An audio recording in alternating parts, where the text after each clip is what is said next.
para todos. La podemos leer en el Evangelio de San Marcos, en el capítulo 28, en el verso 19 y 20. Dice el Señor Jesús: por tanto, id y haced discípulos a todas las naciones, bautizándolos en el nombre del Padre y del Hijo y del Espíritu Santo, enseñándoles que guarden todas las cosas que os he mandado, y he aquí yo estoy con vosotros todos los días hasta el fin del mundo. Amén. Vamos a hablar hoy de lo que Dios ha hecho con nosotros. Todos sabemos que el Señor Jesucristo fue un enviado de Dios a nosotros. Y Dios lo envió con un objetivo. ¿Cuál objetivo? Dirán. Y la mayoría me podría decir, pues a salvar al mundo, a perdonar nuestro pecado. Pero también el Señor vino con un propósito. Sí vino a salvar, vino a reconciliar al pecador con Dios. Pero también Él vino con un propósito, y el propósito fue su iglesia. De cuenta que Él hubiese perfectamente, si hubiese sido por perdonar nuestro pecado, Él hubiese dicho, ok, ya hice la obra, ya fui a la cruz, ya están salvos todos, ya van a llegar allá arriba todos, pero Él sabía que íbamos a vivir en este cuerpo un periodo sobre la tierra. Él lo sabía. Y que no es fácil, porque Él mismo lo vivió como hombre sobre la tierra. Así que en Él estuvo el propósito de su iglesia. Y esa iglesia es el sitio, no es el sitio, sino la reunión de todos los que verdaderamente han conocido al Señor, de todos aquellos que han recibido vida de Dios, que han sido engendrados por Dios, que se ha manifestado salvación sobre la vida de ellos. Eso es lo que es la iglesia de Jesucristo. Y Él es el autor y arquitecto de la iglesia. Si pudiéramos nosotros mirar un poquito, no voy a ir a las citas, pero sencillamente voy a hacer un recuento en este ratito acerca de lo que el Señor hizo. En Filipenses 2:5 nos habla la palabra que Él, antes de venir, se despojó de sí mismo de toda su gloria y vino no como rey, como el pueblo judío le esperaban, porque ellos esperaban un rey natural, sino que Él vino como siervo. Como siervo, Él se despojó de toda su gloria para venir como hombre y como siervo a morir en una cruz. A servir vino Él. Y entonces, mirando un poquito la escritura, cuando Él comienza su ministerio sobre la tierra, ¿qué comienza haciendo? Dice que lee el rollo de la escritura allí en la sinagoga que le dieron y que decía, el Espíritu del Señor está sobre mí, porque el Señor me ha ungido para liberar a los cautivos, sanar a los enfermos y, entre otras muchas otras cosas, dar buenas nuevas a los quebrantados de corazón. Después de esto, el Señor comienza su ministerio. ¿Y qué es lo que hace Él para comenzar? Él va y predica las buenas nuevas. Es lo primero. Él va y predica. Seguidamente, ¿qué hace después de que él va y predica? Él llama. Bueno, cuidado. Él predica y después hay gente que oye y cree. Y después él pasa y llama. ¿Llama a quiénes? A los que él quiere llamar. Llama a Juan, llama a Felipe, llama a Pedro y va completando un número, va completando un grupo. ¿Y ese grupo cómo lo llama el Señor? ¿O cómo se llaman? Discípulos. Discípulos. Y démonos cuenta que hay una diferencia en los discípulos del Señor y lo que es la multitud. Cuando él salía, él era conocido por tres cosas. Por su amor, primeramente que todo por su amor. Él se compadecía de la viuda. Él se compadecía del pecador. Él se compadecía de la prostituta. Él se compadeció de todos los que socialmente eran señalados. Él fue conocido también por sus milagros. Donde él estaba, sucedían milagros. Sucedían. Pero él también fue conocido por su palabra. Lo que él hablaba es verdad. Sigue siendo verdad. Y allá donde estaba el Señor, él no estuvo solo. ¿Sabes que él no estuvo solo? Cuando llegó el tiempo, dice que él reunió a todos sus discípulos.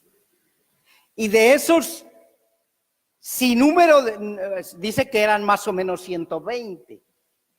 Pero de ese número, él escogió a 12 y los llamó apóstoles. Y con ellos compartió de una forma muy especial. Compartió con los 120 y compartió con los 12. ¿Cuánto tiempo compartió él? ¿Les dio un seminario de la escritura en ese tiempo y ya se acabó? No, él nos dio ejemplo de discipulado. ¿Sabe qué había en el corazón de él? Que ellos aprendieran lo que él era. De sus milagros, de su palabra, de su amor. Por eso ellos anduvieron con él en todo lado. Ellos estuvieron allí cuando hubo la multiplicación de los peces y los panes. Ellos mismos recogieron y repartieron el milagro de la multiplicación. Ellos estuvieron con él para aquí y para allá. Eso es discipulado. Es todo el tiempo. Todo el tiempo. Es no solamente la enseñanza de la palabra. Es el ejemplo, la entrega, es cómo me comporto ante esta o determinada situación cuando la necesidad de la gente está ahí al presente, al frente. Es como él se compadeció y amó, no importara las circunstancias ni las personas. Ellos fueron aprendiendo de él. Cuando llegó el tiempo, él les dijo: muchachos, ya han estado un tiempo conmigo, ya han sido testigos, ya han visto, ya han participado de mi vida y de lo que yo hago. que yo soy también enviado de mi Padre, y lo que yo hago siempre, él dio testimonio que era en obediencia al Padre. Pero entonces les dijo, ok, ya han estado un tiempo en eso, ya han estado mirando. Entonces los dividió, hizo grupos de 2 en 2. Hizo lo que se llama la comisión de los 12. De 2 en 2, y les dio instrucciones y les dijo, muchachos, ya han participado en este tiempo conmigo en mi vida, en cómo hacemos, ahora van a ir a practicar lo que han aprendido. Es como cuando uno va a la universidad, le enseñan teoría, una que otra práctica de laboratorio, pero ahora es necesario salir allá afuera y practicar lo que has aprendido en la teoría y en el laboratorio. Era tiempo de que ellos mostraran lo que habían, el discipulado que habían aprendido. Y fueron ellos, siguiendo las instrucciones del maestro. Y sucedieron maravillas, prodigios, milagros, sanidades. La gente creyó. Y volvieron otra vez a él, porque eso es discipulado. Volvieron a él. Y él volvió y se sentó con ellos y les preguntó, bueno, Juan, Pedro, ¿cómo les fue a ustedes? ¿Qué pasó allí donde estuvieron? Y ellos le contaron todas las cosas que había sucedido. Eso es discipulado. Y él volvió y les dijo, bueno muchachos, muy bien hecho eso. Pero alguno llegó y le dijo, pero tuvimos dificultad allí con unos espíritus que no querían atender la orden de salir. Y entonces les dijo, muchachos, es que esa clase de espíritus no sale sino con oración y ayuno. ¿Se cuenta? Había retroalimentación. Llegado el momento ya de su muerte, les dijo, bueno, es necesario de que el Hijo del Hombre vaya a la cruz y muera, pero Él va a resucitar después de 3 días. Así que después de 3 días, no tengan miedo, ¿sí? Nos vamos a encontrar nuevamente ahí en el aposento alto. Les puso cita.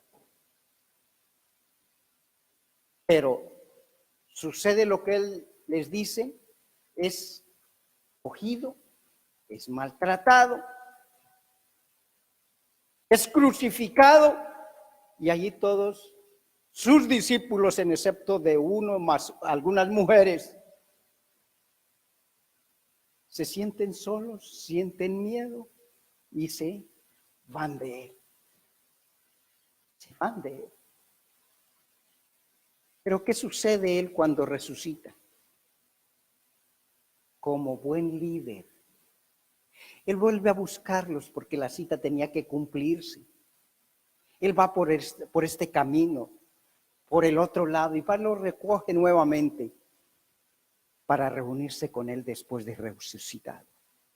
Y los restaura, y los levanta, y los arropa. Y ellos están con él un tiempo. Y después de este tiempo, entonces cuando viene la gran comisión, antes de él que ascienda al cielo, es este mandamiento el que él les da. Y no solamente a ellos, sino hoy también a nosotros. Pero una recomendación más les hizo el Señor. Y les dijo, yo me voy, pero no tengan miedo. Quédense ahí en el aposento alto en oración, y yo me voy a ir, pero envío uno en mi lugar. La promesa de mi Padre, el Consolador, el Espíritu Santo. No se vayan a ir para ningún lado antes de que Él venga.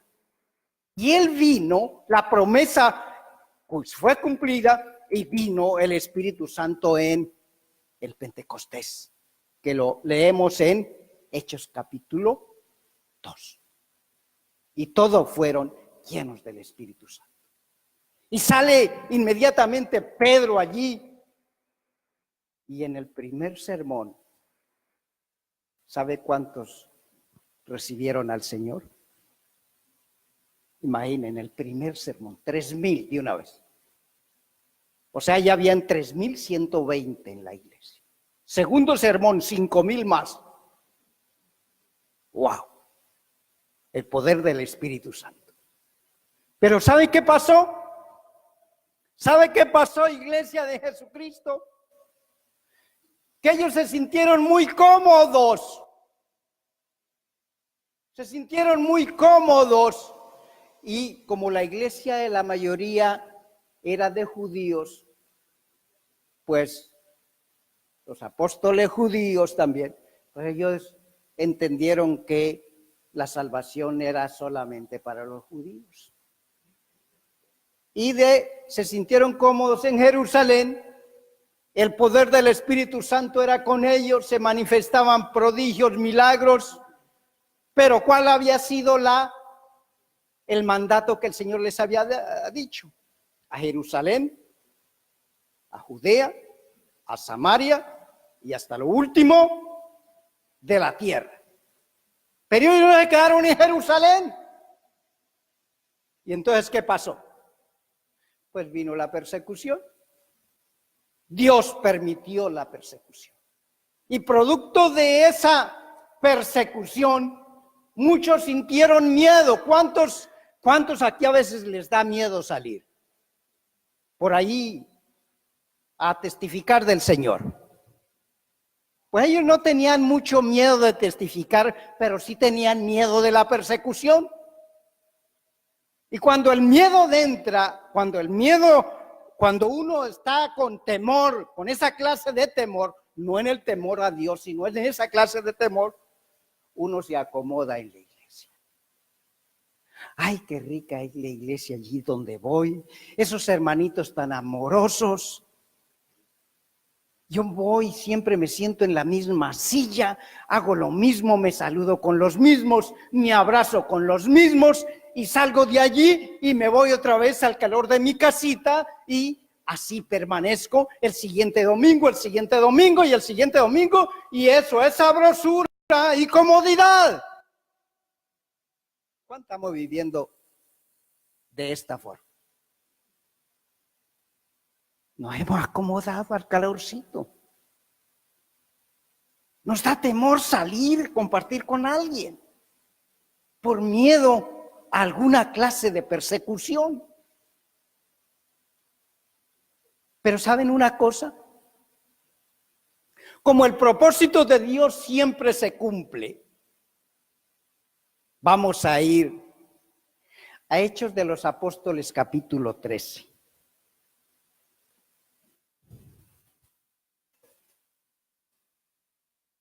De esa persecución, dice que salieron unos griegos, ¿te das cuenta? No judíos, sino griegos, que habían creído y fueron a parar a una ciudad que se llamaba Antioquía.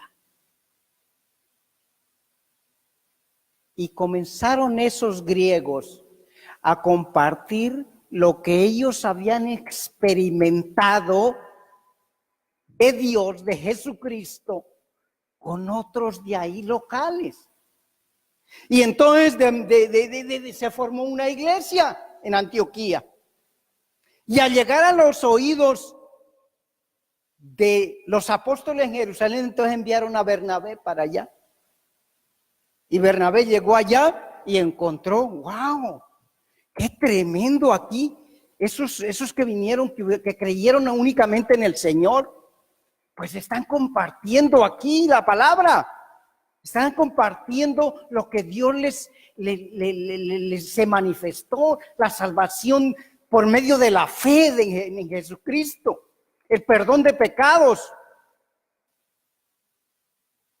Y entonces, ¿qué sucede? Envían a Bernabé. Y Bernabé encuentra ya eso y dice, wow, esto es bueno. Y entonces y recoge a Pablo que está en Tarso y lo lleva con él. Pablo ya había creído en el Señor, ya había nacido de nuevo y estaba lleno del Espíritu Santo también.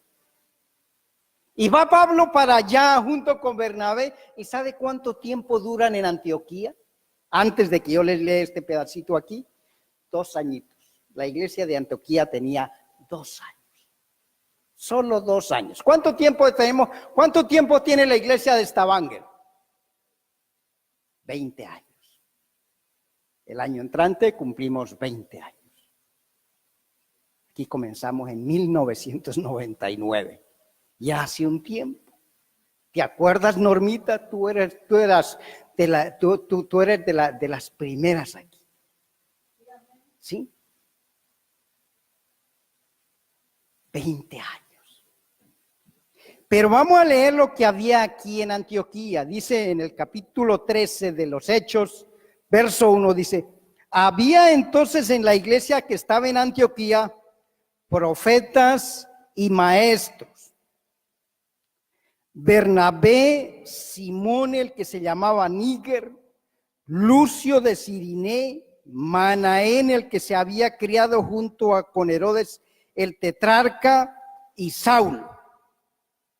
Ministrando estos al Señor y ayunando, dijo el Espíritu Santo: apartadme a Bernabé y a Saulo para la obra que los he llamado. Entonces, habiendo ayunado y orado, les impusieron las manos y les despidieron. Ellos entonces, enviados por el Espíritu Santo, descendieron a Seleucia y de allí navegaron a Chipre. Y ahí viene el primer viaje misionero de Pablo y Bernabé. 2 años la iglesia. Pero ¿qué tenía esta iglesia? Esta iglesia era característica, vamos a mirar un par de cositas. Primero, era una iglesia organizada, bien organizada. Y organizada no de acuerdo a la ciencia de hombres, sino de acuerdo al modelo bíblico. Ellos ya estaban organizados como ancianos, porque ese fue el modelo que Pablo practicó y estableció en cada iglesia, y lo vemos después.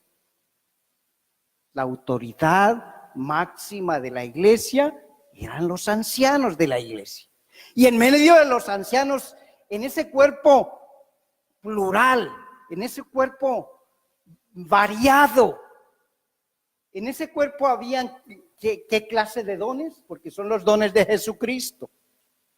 Dice que aquí ya se manifestaban, en esos ancianos se manifestaban por lo menos 2 dones de Jesucristo: profetas y maestros. Profetas y maestros. El profeta es el que tiene la visión de Dios para poder mostrar la ruta para donde la iglesia debe caminar. Y el maestro, pues la palabra lo dice, enseña claramente la verdad de Dios. Claramente. Pero si nosotros fuéramos un poquitito más ahí, vemos que dentro de esa lista está Pablo y Bernabé. Amén. Porque ahí lo dice, no lo digo yo, lo dice ahí. Y nosotros sabemos ya que Pablo y Bernabé fueron apóstoles. O sea, un don más de los dones ministeriales de Jesucristo. Entonces podríamos decir, habían profetas, maestros y habían apóstoles. Seguramente también habían pastores y evangelistas.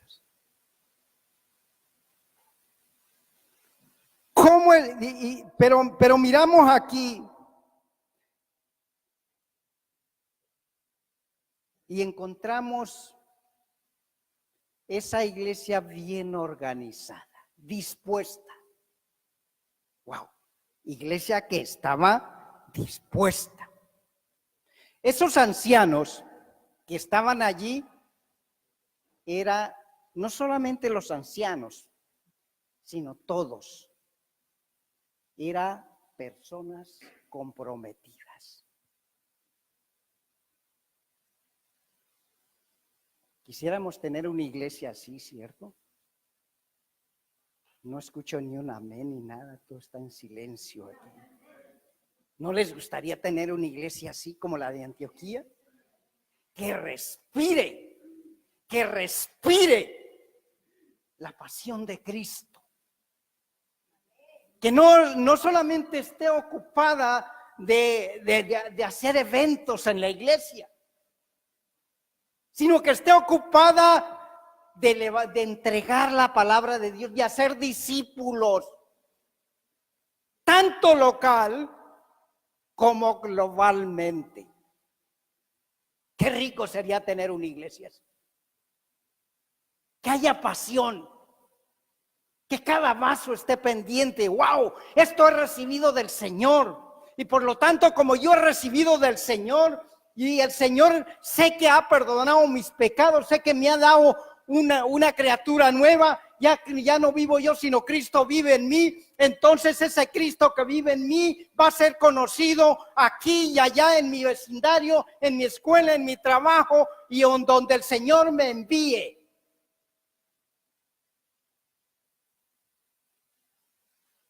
Porque es necesario que Dios sea glorificado por medio de ti, por la vida nueva que Cristo te ha dado. Eso era esta iglesia. Esta iglesia no estaba solamente en esos ancianos, a ver de qué color, reunámonos, a ver de qué color pintamos esta pared, o qué vamos a hacer con el local. Esa iglesia estaba ocupada de cómo hacer llegar las buenas nuevas de salvación a todos los que necesitaban de esas buenas nuevas de salvación. De eso estaba ocupado. Y cuando llegó el tiempo, entonces ellos, segundo, estaban ministrando al Señor. Cuando ya había pluralidad cultural. Si fuéramos un poquito y miráramos esa lista de esos 5, vamos a ver que ahí hay diferentes nacionalidades, diferentes razas, diferentes culturas, diferentes hasta economías familiares. Algunos que se había criado con un rey allá. Pero no importaba, porque ya lo que los unía era el Espíritu Santo. Pero algo sí tenía la iglesia, y era que estaban juntos ministrando, y ministrando es sirviendo, y aparte de sirviendo estamos orando y ayunando. Y ayunar justamente no es aguantar hambre. Ayunar es separarse en un tiempo para escuchar la voz de Dios, para tener intimidad con Dios y su Santo Espíritu, el poder saber los planes de Dios. ¿A quién no le gustaría saber los planes que tiene Dios con cada uno de nosotros? ¿No nos gustaría? ¿No nos gustaría saber qué planes tiene Dios para tu vida, tanto personal como matrimonial? Con tus hijos, con tus nietos, contigo mismo. Y es justamente por medio de la administración, de la oración, de la entrega para con el Señor. Ellos estaban ocupados de eso cuando dice ahí que ministrando estos al Señor y ayunando. ¿Qué pasó ahí? El Espíritu Santo dijo algo. Ahí dice, y dijo el Espíritu Santo. Dijo el Espíritu Santo. ¿Qué dijo el Espíritu Santo? Apartarme a Bernabé y a Pablo para la obra que los he llamado. De Bernabé no dice mucho la palabra, pero de Pablo dice mucho la palabra. En el capítulo 9 de Hechos encontramos la conversión de Pablo y encontramos lo que Dios le dijo. Y sabemos por lo que la palabra nos dice ahí, cuando él cae rendido a los pies del Señor y le dice: Señor, di lo que tú quieres que yo haga. Rendición completa, completa rendición. ¿Cuántos de los que habemos en este día aquí o allí se ha rendido al Señor de esta forma? Y le ha dicho: Señor, di lo que tú quieras que yo haga. Yo renuncio, porque Pablo le tocó morir, Pablo le tocó renunciar. Él renunció a todo lo que él creía que era bien. Como judío, él lo habían circuncidado a los 8 días. Era maestro de la palabra en medio del pueblo judío. Él lo sabía todo. Pero él dice, más adelante, ahí mismo en Filipenses, dice: todo eso, mi ciudadanía, mi conocimiento, mi clase social, todo eso lo doy por pérdida, lo doy por basura, por conocer a Cristo, por servir a Cristo. Él sabía qué era, a qué Cristo lo había llamado. Él sabía desde un comienzo a qué Cristo lo había llamado cuando Cristo se le había presentado. Yo no sé si cada uno de los que vemos aquí tenemos cierto y conocido a qué es que Cristo nos ha llamado. ¿Saben ustedes a qué Cristo los llamó? ¿O solamente Cristo los salvó y les quitó el pecado y ahí los dejó? Yo creo que cada uno de nosotros tenemos un llamado urgente que está ahí adentro queriendo salir para la gloria de Dios. Eso lo creo yo, porque lo he vivido también. Dos personas cambiaron el mundo: Pablo y Bernabé. Y quedó escrito, dos entregados de verdad al servicio del Señor, cambiaron la historia. ¿Quisieras ser tú uno como esos dos? ¿Quisieras tú?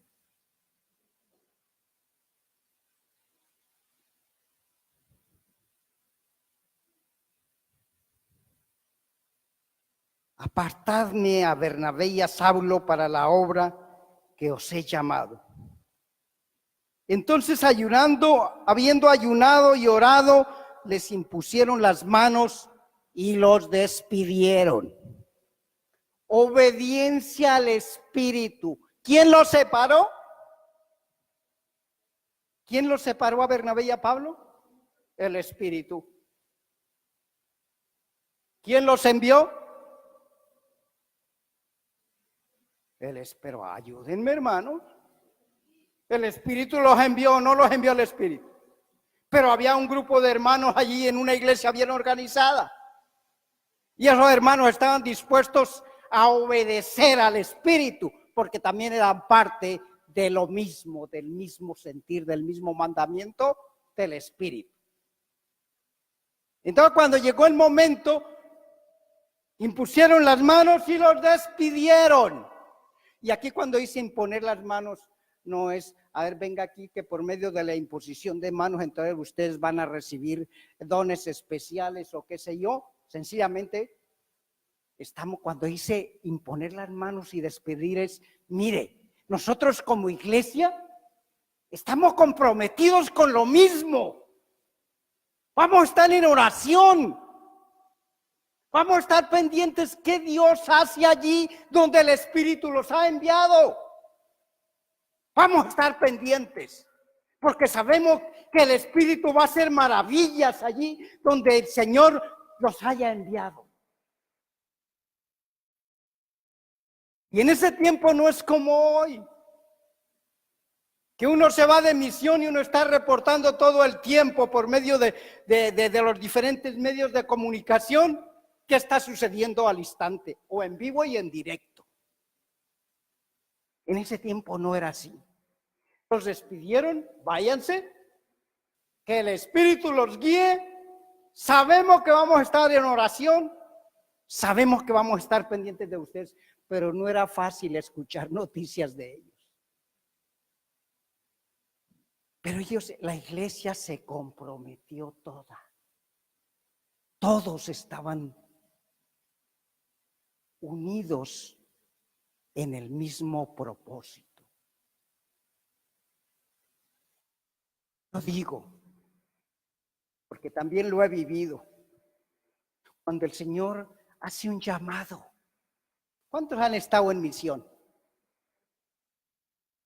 ¿Cuántos han estado de verdad en misión? Y cuando digo misión, no es ir a una iglesia allí cuando me voy de vacaciones y acercarme a congregarme o a cantar una canción. Se ha invitado, no, ir de misión es estar allí con la iglesia naciente o con la iglesia que todavía no se ha sembrado y compartir con ellos, entregar la palabra, mirar las necesidades y convivir con ellos, porque el mandato es hacer discípulos. Y hacer discípulos no es solamente entregarles una palabra allí y mirar que el Espíritu Santo haga ya como el Espíritu Santo quiera. No. Es hacer discípulos, y hacer discípulos es justamente como mirábamos hoy con los papás de Jonathan, lo que van a hacer ellos con Jonathan, porque es la forma más comparativa correcta de qué es un discípulo. Cuando uno tiene un hijo, lo que tiene es un discípulo. Uno va a estar pendiente de él, en el comienzo va a estar totalmente dependiente de su papá y más de su mamá. Va a tener que recibir casi todo. Pero ese maestro, ese discipulador, ese líder va a estar pendiente de darle lo necesario con el fin de verlo crecer y que cuando vaya creciendo vaya siendo responsable de lo que se le va enseñando. De tal manera que cuando sea joven ya no tenga que dársele otra vez leche. Cuando sea joven ya no tenga que decirte, muchacha, se congrega, vas a congregarte. No, porque eso ya se le enseñó de niño. Por eso hacemos discipulado y con los niños los tenemos en cuenta. Y nuestro mayor anhelo es que los padres trabajen activamente en ese sentir con sus niños.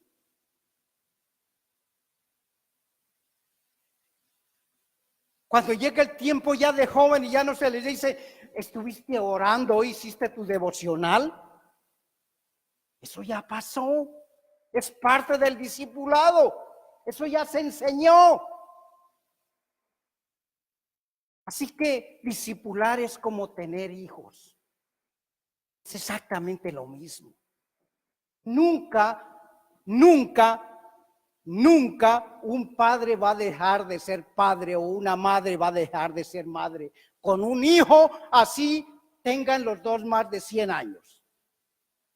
Siempre va a haber una relación y siempre el padre va a tener algo que decir y el hijo va a tener algo que escuchar. Eso es hacer discípulos. Iglesia de Jesucristo, para el año entrante, nos hemos puesto, el Señor ha puesto en nuestro corazón, que podamos ser una iglesia como Antioquía, que podamos estar pendientes de que eso tan rico que nosotros hemos recibido, la palabra de la gracia de Dios, el evangelio de la gracia de Dios, llegue más aquí en esta Bangor, sea más conocida. Pero también vamos a estar ocupados de llevarla a las naciones. Ya el Señor nos ha ocupado en algo otras veces, pero vamos a seguir, porque una vez que se comienza, nunca se termina. Una vez discípulo, siempre discípulo. Y todo discípulo se multiplica. Y todo discípulo produce más discípulos. El discípulo produce discípulos. Y ese discípulo produce más discípulos. Y así, desde Pablo y Bernabé hasta hoy, es que se ha llevado la iglesia. Pero vamos a hacerlo más bíblicamente. En un momento cuando estábamos mirando hace algún tiempo en España, cómo organizamos la iglesia, cómo organizar la iglesia bíblicamente, ancianos, diáconos, iglesia comprometida, sí, con la economía, con todo. Entonces el Señor me dijo, ¿y cómo vas tú a tener ancianos? ¿Cómo vas a tener ancianos en tu iglesia si no hay discipulado? Yo le dije al Señor, pues los ancianos salen de los diáconos cuando estén maduros. Sí, eso es verdad, pero ¿qué hace si no discipula a los diáconos? ¿Sí? Si no hay un discipulado continuo y bíblico, como el que hizo Jesucristo o el que hizo Pablo. ¿Y cómo vas a tener diáconos si no discipulas la iglesia? ¿Cómo lo vas a hacer? Entonces cuando el Señor nos detuvo y nos dijo, muchachos, es necesario que la palabra de la gran comisión se haga en cada iglesia. Y eso es lo que en este tiempo el Señor ha querido con todas las iglesias que ustedes vieron en el mapa que hemos comenzado. Que cada uno vea la necesidad, sienta la necesidad, viva la necesidad de que lo que Dios ha llenado en mí se reproduzca. Que hayan verdaderos discípulos para la gloria de Dios. Que hagamos discipulado activo, relacional, integral. Que no solamente sea una palabra o un seminario discipular, sino que sea una vida compartida, así como lo hizo Cristo, así como lo hicieron aquí estos.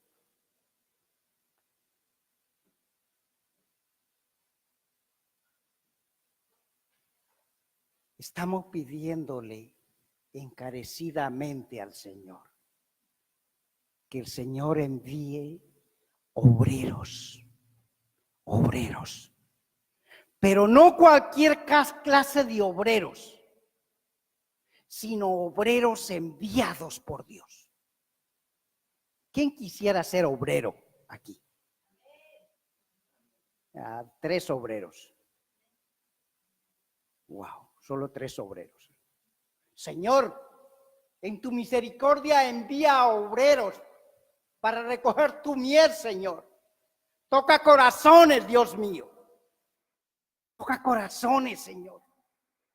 No podemos viajar, pero podemos orar. Podemos estar comprometidos también, siendo dadivosos. Hemos visto cómo los hermanos de Buenos Aires en menos de 2 años. ¿Y sabe cuántos son? Los bendecimos allí. Iglesia de Buenos Aires, de la gracia de Dios, los bendecimos. Porque ellos han tomado en serio su llamado. Y en menos de 2 años, ellos están levantando un templo. 3 o 4 trabajando, pero sabemos que el Señor les va a enviar más fuerza allí. El Señor les va a mandar más fuerza allí. más manos, más obreros, más obreros. Y así lo están haciendo los hermanos en Dominicana, lo están haciendo los hermanos en Perú, en Los Ángeles, en Colombia. Y vamos a seguir trabajando en lo mismo. El Señor nos va a enviar, porque el Señor envía. El primer enviado fue Jesucristo. Y Él dejó historia. Y Él hizo discípulos. Buenos discípulos. Invirtió su tiempo. Todavía hoy nos llamamos discípulos de Jesucristo. No hemos dejado de todavía de ser llamados discípulos de Jesucristo. Porque nuestra vida ha sido entregada.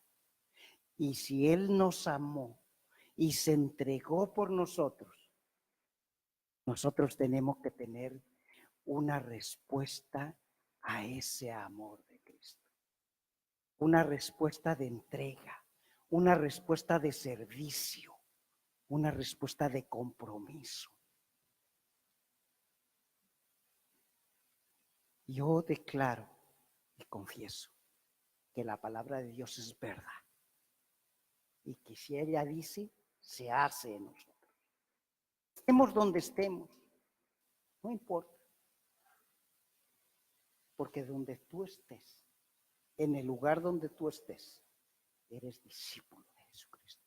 Y eres llamado a ser luz, porque el Espíritu Santo es luz en ti.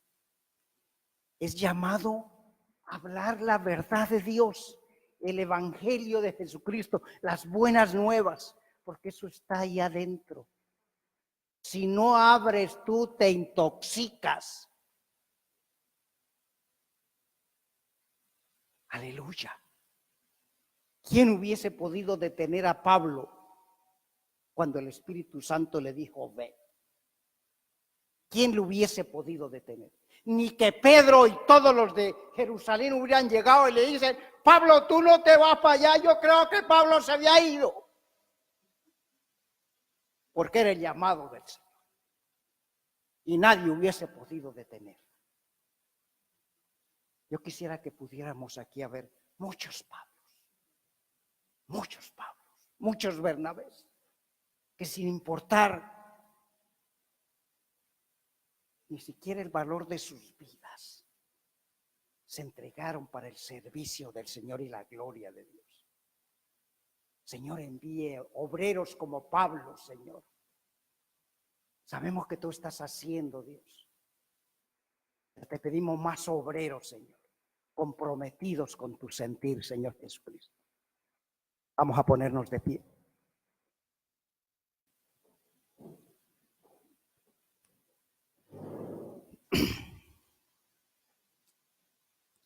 Amado Señor, te damos gracias, Dios mío.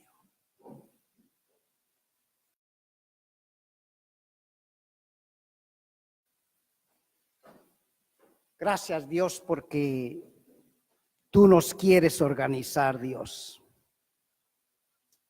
Desde hace tiempo, Dios, tú has venido con un sentir a nuestro corazón, Dios mío, en que como iglesia nos organicemos, como ministerio nos organicemos, Dios, obedientes, Dios mío, a ser discípulos de acuerdo a ti, Señor, a tu gran comisión, a tu mandamiento santo, Dios mío.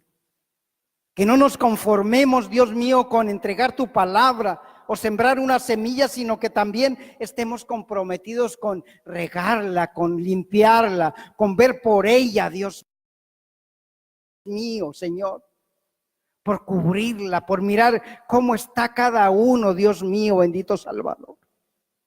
Oh Señor, pon ese sentir en medio de Dios, Señor.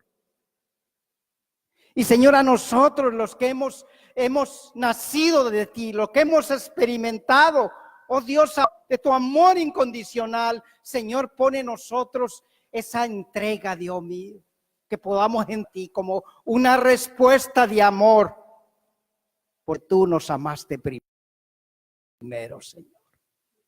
Y nos amaste tanto tanto, que te entregaste hasta la muerte por nosotros, que te podamos amar de la misma manera, Señor. Gracias, Padre. Señor, tú eres el que das el fruto, Dios mío. Ayúdanos,